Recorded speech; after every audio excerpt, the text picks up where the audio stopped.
I think that Joe Rogan and a lot of other people have been fooled by this guy, Daryl Cooper.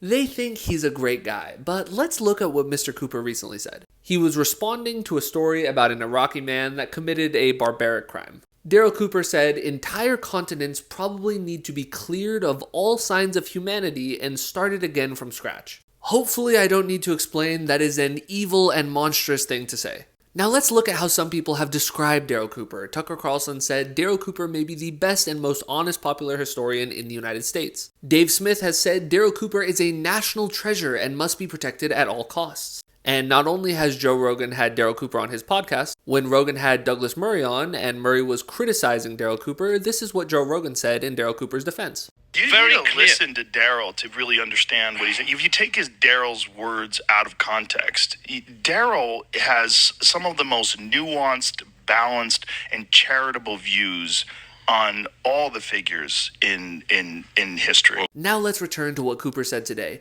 I already gave you the context, but is there any additional context that would make what he said even remotely justified? It's not a coincidence that same person went on Tucker Carlson and said that it was Winston Churchill who was responsible for World War II turning into more than just an invasion of Poland. This is how people like Daryl Cooper operate. When they go on Joe Rogan and they have a big audience, they say, "Oh, I'm not being radical, I was just taken out of context." But then as they start growing their audience, the mask starts slipping further and further off.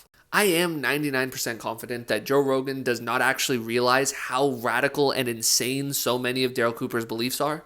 Tucker Carlson, I think, absolutely does. And Dave Smith, I think, is just sort of indifferent to it or wants to turn a blind eye to it. Guys like this are growing, though. Daryl Cooper is not alone.